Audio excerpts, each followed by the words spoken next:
It's another blindingly simple but hugely significant innovation. The fact that Putin cannot protect Moscow is having a huge impact, even with Putin moving more and more air defences off the front line.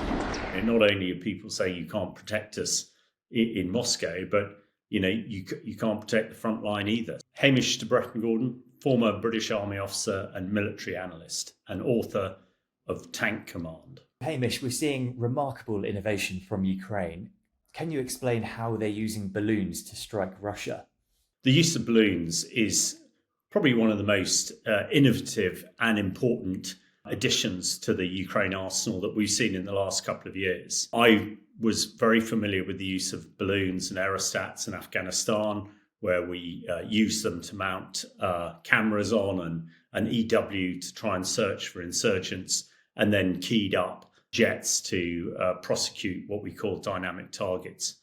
However, what Ukraine's done is taken this absolutely to another dimension.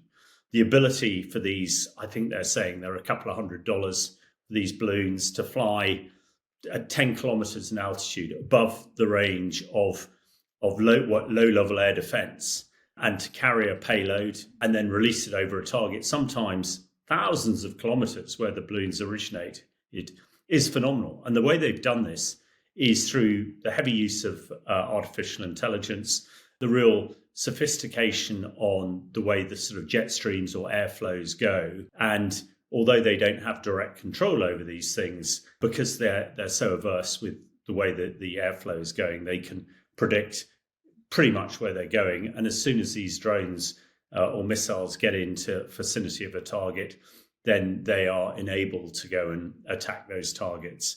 So that is really, I think, something that is really at the backbone of what we're seeing, these deep strikes by the Ukrainians.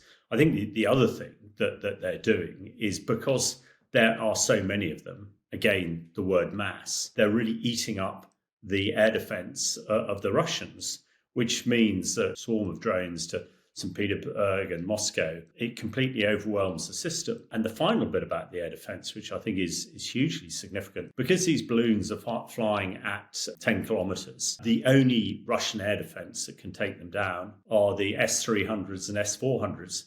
These missiles cost $1 million a throw. And what we understand is through very clever electronics, the balloons, as they appear on Russian radar, are simulating aircraft or much bigger pieces of kit. And that's tempting the Russians to fire these really expensive missiles. So, yeah, it's another blindingly simple but hugely significant innovation that we're seeing virtually every day by the attacks on not only refineries, but also a big missile factory in the last couple of days, that Ukraine is using such a simple method to do it. Sometimes on the battlefield, simple is and obvious is not necessarily something that the Russians have necessarily picked up. And it seems very difficult how they can actually effectively counter these drones, certainly with the current air defense capabilities that they have. What about in terms of the payload of these balloons? What's the sort of missile size?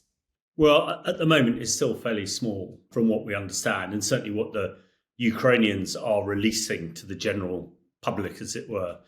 Quite rightly, one of the things we've seen in Ukraine is their operational security, their OPSEC is brilliant. But what we know, small FPV drones with warheads of only a few kilograms, but also, I suppose, more significantly, the Dart missile that we're hearing about from one of the Ukrainian innovation companies.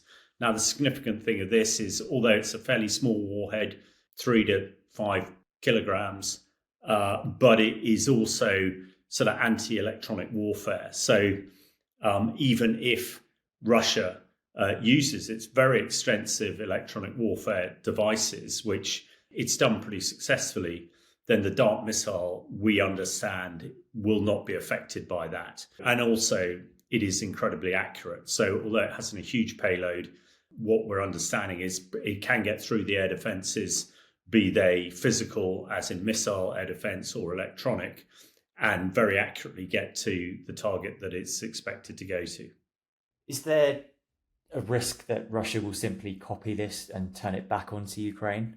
Absolutely. However, I think there are two significant things here. First of all, we are not seeing the pace of innovation from Russian military that we're seeing from the Ukraine military. And that's for a whole host of reasons. Ukraine, if you like, is fighting a total war. Everybody is involved. Every innovator is involved. And the way the Ukraine military and government are playing it is basically, if you've got a good idea, try it. And, a lot of the real big leaps are being made by, I don't want to denigrate them, kids sitting in sheds with sort of mobile phones type things, working out how to do it. Now, that is very different to the way the Russian military works. The Russian military is very traditional. Innovation is something that is done by, military scientists in big laboratories and takes a long time.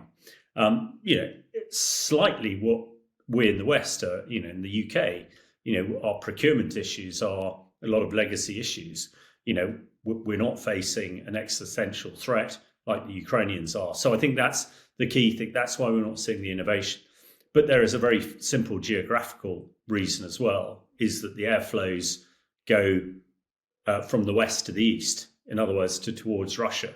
So even if Russia wanted to replicate these balloons to launch missiles and drones, they'd end up in the east of Russia and not over Ukraine. We've seen Ukraine over the years develop Aerostats.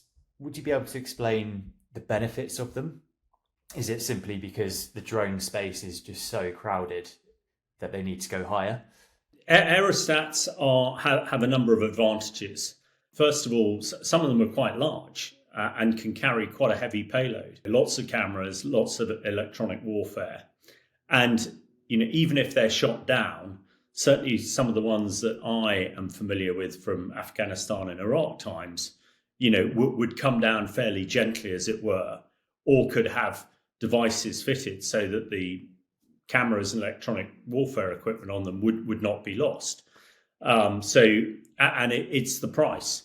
If you think a F-35 jet with similar technology on it is costing you hundreds of millions of dollars, these drones are in the thousands. So it is a cost, and you can put loads of them up. And now that we can digitally network everything, again, you can cover a huge area. What we used to call persistent wide area surveillance. And it was always challenging in Iraq and Afghanistan because of lack of power, lack of bandwidth and other bits and pieces. But with a war that's now gone on longer than the First World War, things are in place. So the ability to do that. And also we're seeing that Ukraine is putting weapons on them and launching weapons from them. So not just observation, but also attack. And I think it's all about the numbers and the fact that they're not very expensive and they're expendable, where aircraft are absolutely not. I mean, it is frontline news when you hear a Russian aircraft shot down or a Ukrainian one shot down.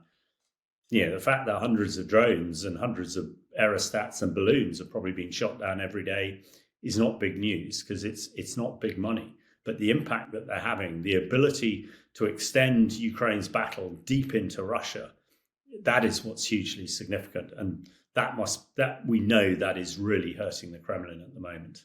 Is Ukraine flipping the script in terms of using Russia's size as a weakness? What is clear, Russia can't defend everywhere.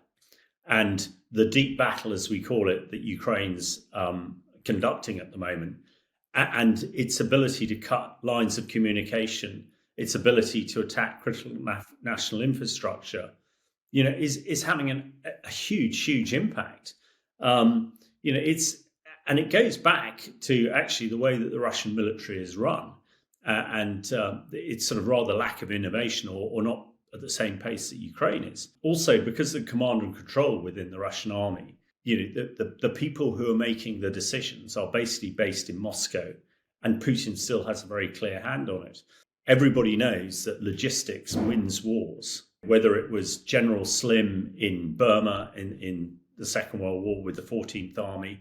He defeated the Japanese because he kept his logistics lines open, he kept his troops fed, he kept them full of ammunition, and they were successful.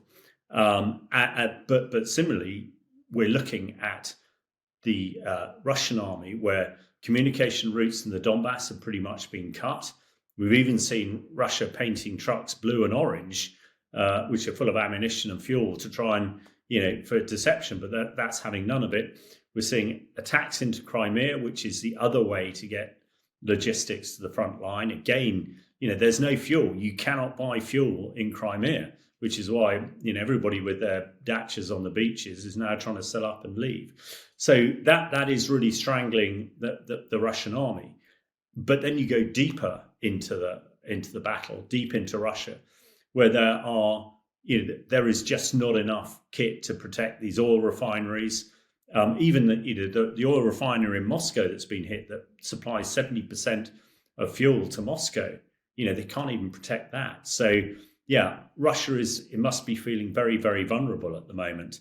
And I expect, on the converse, we know that Moscow is attacking Ukraine every single day, but it seems that Ukraine air defenses are more successful at stopping Russian missiles and drones than the other way around, which is astonishing. I think nobody really understood that. I mean, on another issue with air defense, we understand that some of these attack drones that Ukraine's developed, where they can, add another layer to local air defense, where attack drones have been fired to knock down, the Shahed drones that Russia is using in great numbers. So I think that is really the story of where the war is at the moment. A relatively small military like Ukraine is now starting to gain the upper hand because it's using some really smart technology. It's really smart, innovative ideas, deep strikes into Russia that can't be countered. And on the converse, they are, despite the fact they're taking casualties and damage in Ukraine, it's not at the same scale that the Russians are seeing their side of the border, whereas they're not. So I think anybody would be overwhelmed by this, but the fact that Putin cannot protect Moscow is having a huge impact. Even with Putin moving more and more air defenses off the front line, not only are people saying you can't protect us in Moscow, but you can't protect the front line either. So I think it's a really an important tilt in the warfare. Really smart move by the Ukrainians.